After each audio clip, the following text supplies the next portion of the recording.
બેસી જાઓ પાછા. હજી ભગવાનનો જન્મ થયો છે. ઉત્સવ તો આપણે હજી ગોકુળમાં મનાવશું. આપણે ગોકુળિયું ગામ કરવાનું. હજી મથુરામાં કથા પહોંચી છે.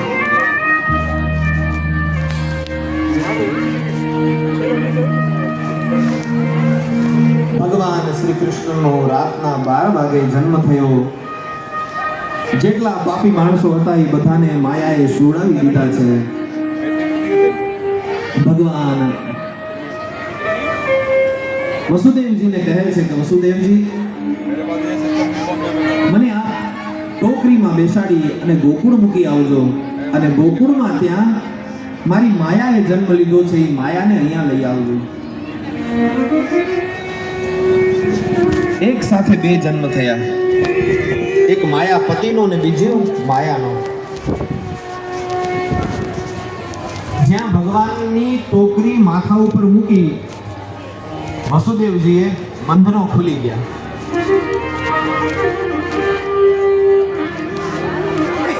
અને ઈશ્વરને જેને જેને પરમાત્માને પોતાના મસ્તકમાં બેસાડ્યા છે ને, માથામાં બેસાડ્યા છે ને, એ બધાના બંધન તૂટી ગયા છે સાહેબ. કૃપયા બહેનો, બધી માતાઓ 2 મિનિટ માટે, હમણાં જ આપણે ઉત્સવ કરશું, આપણે ખૂબ નાચ ધૂન કરશું બધું. થોડુંક આ મારે મથુરામાંથી ભગવાન ગોકુળ જાય છે, માયા આવે છે, એ થોડુંક મને સેટ કરવા દો પ્લીઝ. કારણ કે તમારો વાર્તાલાપમાં મારું ધ્યાન ત્યાં જતું રહે છે, ધ્યાન કેન્દ્રિત નથી થતું. 2 મિનિટ ખાલી, હમણાં જ આ કથા પૂર્ણ કરીશ.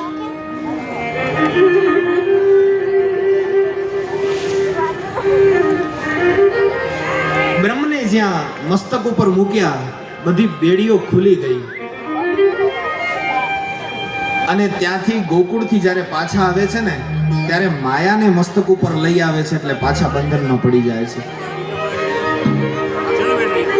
સુખદેવજી મહારાજ રાજા પરીક્ષિતને કહે છે, રાજા, બ્રહ્મને જો મગજમાં રાખશો તો બંધનથી મુક્ત થઈ જશો, અને માયાને જો મગજમાં રાખશો તો બંધનમાં પાછા પડી જશો. આખું ભાગવતનો સાર આ આટલામાં છે. બીજું કંઈ તમને યાદ રહે ન રહે, આ 7 દિવસમાં તમે ખાલી આ શબ્દ યાદ રહી અને જીવન જીવશો ને તોય તરી જશો.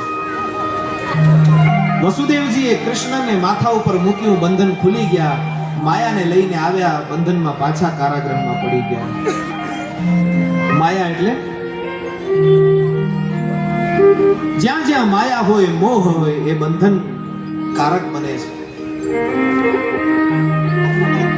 વસુદેવજી ટોપલામાં લઈ અને ત્યાંથી નીકળ્યા છે કંસના કારાગૃહની અંદર. ગોકુલીએ જઈ, નંદના આંગણામાં, નંદના નેહડે જઈ અને ત્યાં ભગવાન કૃષ્ણને યશોદાજીના બાજુમાં મૂકીને ત્યાં માયાએ જે જન્મ લીધો છે, માયાને ટોકરીમાં લઈ પાછા આવ્યા છે, અને રાત્રિના સમયમાં ત્યાં એમને મૂકી દીધો છે.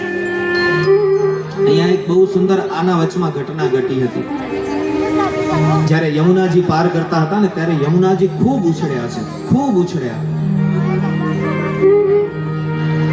કનૈયાના દર્શન કરવા હતા યમુનાજીને.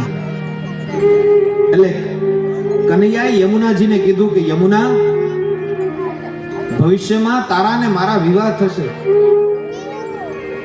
તું મહારાણી થઈશ, અને અત્યારે જે મને માથા ઉપર મૂકીને ચાલે છે ને એ તારા સસરા છે, અને સસરા સામે આવડું ઉછળું એ સારું ન કહેવાય. બેસી જા, શાંત થઈ જા.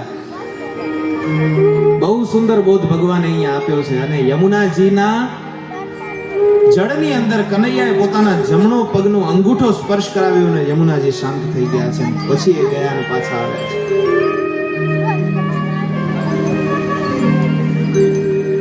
માયાને લઈને આવ્યા. કંસને ખબર પડી કે 8મો જન્મ થઈ ચૂક્યો છે. જ્યાં જુએ છે તો બાળકની જગ્યાએ બાળકી હાથમાં આવી. આ શું છે? પરંતુ જે છે એ બાળકીને હાથમાં લઈને જ્યાં ભીતમાં મારવા જાય ત્યાં તો એ જગદંબા જોગણી, એ પરબ્રહ્મ માયા આકાશમાં ઉડી છે. અને આકાશમાં ઉડતે ઉડતે કંસને કહે છે કે હે મૂર્ખ કંસ, તને મારનારો દેવકીનો 8મો ગર્ભ, 8મો દીકરો એ તો ક્યારનો જન્મ લઈ ચૂક્યો છે ને સમય આવે તારું કાળ તારો નાશ કરશે. આમ કહીને જોગમાયા આકાશમાં ઉડી ગયા છે.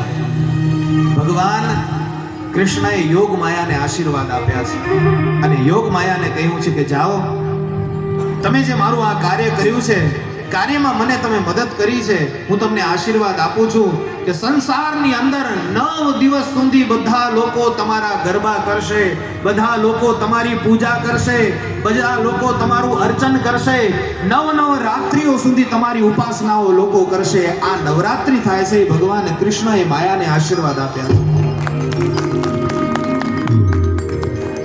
અને નવરાત્રિ છે જ જગદંબાની ઉપાસના માટે. આ તો ભલે હવે રમત ગમતમાં આપણે એને બહુ ફેરવી નાખી છે, પણ આજે ગામોની અંદર આપ જુઓ, દ્વારકા તમે જાઓ તો આજે પણ ત્યાં દેશી રમતો રમાય છે.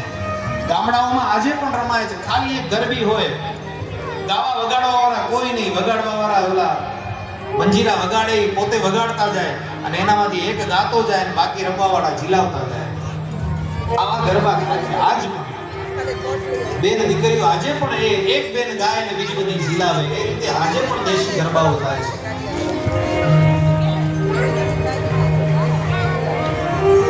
હવે આજે તો સમય બદલાણો છે. ટિકિટો વેચી રૂપિયા લઈને આજે માણસો ગરબા કરવા જાય છે, ગરબા રમવા જાય છે. ઠીક છે, સમય છે, સમયને અનુરૂપ આપણને ચાલવું જોઈએ.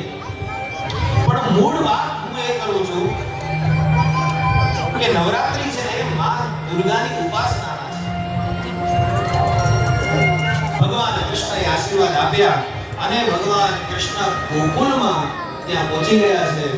અને યશોદાજીને ખબર પડી, યશોદાજીએ નંદને સમાચાર મોકલાવ્યા છે. નંદ બાબાને ખબર પડી કે આપણા ઘરે કૃષ્ણનો જન્મ થયો છે, બાળકનો જન્મ થયો છે, લાલો જન્મ્યો છે. અને ત્યાં નંદ બાબાએ આખા ગોકુળ વાસીઓને ભેગા કર્યા છે અને બધાનું આદર અને સત્કાર કર્યો છે. ગોવાળિયાઓ બધા ભેગા થઈ અને નંદ બાબાને વધાઈઓ આપી છે.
અહીંયા બેઠો લઈ લે